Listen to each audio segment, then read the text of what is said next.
आपण ईव्हीएम मशीनच्या संदर्भात किंवा मतदानासंदर्भात पूर्ण पूर्व विदर्भात जेव्हा दौरा केला तर 2 महिन्यापूर्वी तिथे सगळीकडे सांगितलं मी, कारण मला त्या ठिकाणी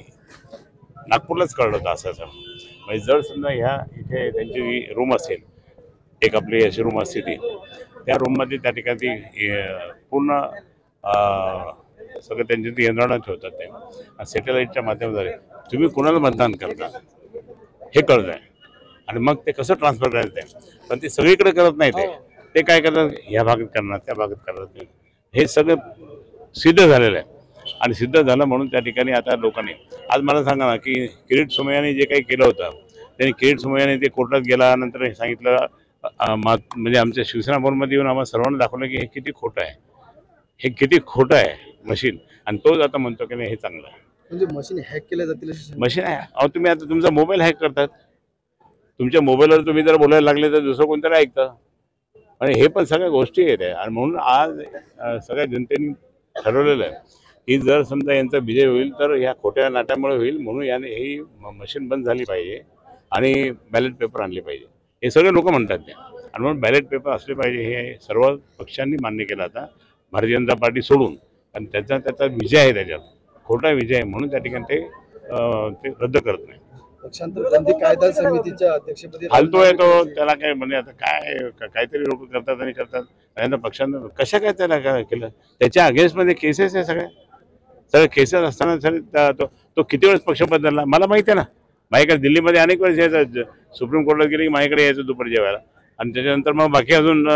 मी इकडे महाराष्ट्र मंत्री होतो त्यावेळेसही माझ्याकडे यायचा, हे सगळं मी पाहिलं किती वेळेस किती बदल्या केल्या, आणि भारतीय जनता पार्टीला हे असेच लोक पाहिजे. आमची मागणी स्पष्ट आहे की बॅलेट पेपरवर निवडणूक झाली पाहिजे आणि ते लवकर गेले. तुम्ही आता यंत्रणा ताबडतोब सुरू करा, मुद्दाम ते यंत्रणा सुरू करत नाही अजून, कारण अभि टाइम का यायचा नाही सांग, परंतु हे सगळं त्या ठिकाणी तुम्हाला सांगतो की सगळ्या म्हातारे होते, मला इथे 2 म्हाताऱ्यांनी सांगितलं वयस्कर वृद्धांनी, साहेब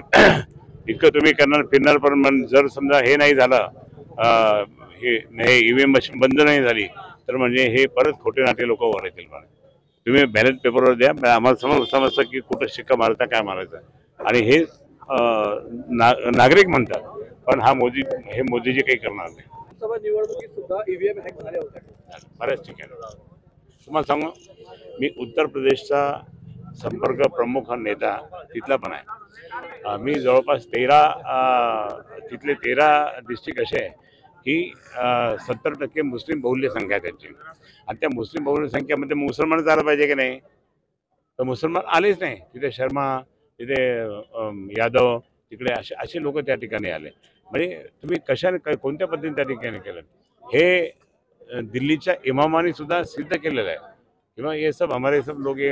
MIM वालों को पकड़ के सब कर रहे हैं, हे गलत आहे, आणि म्हणून त्यांना पण राग येतो. पण जर समजा आता मोदीजी आले, तुम्हाला सांगतो मोदीजी परत आले तर संपूर्ण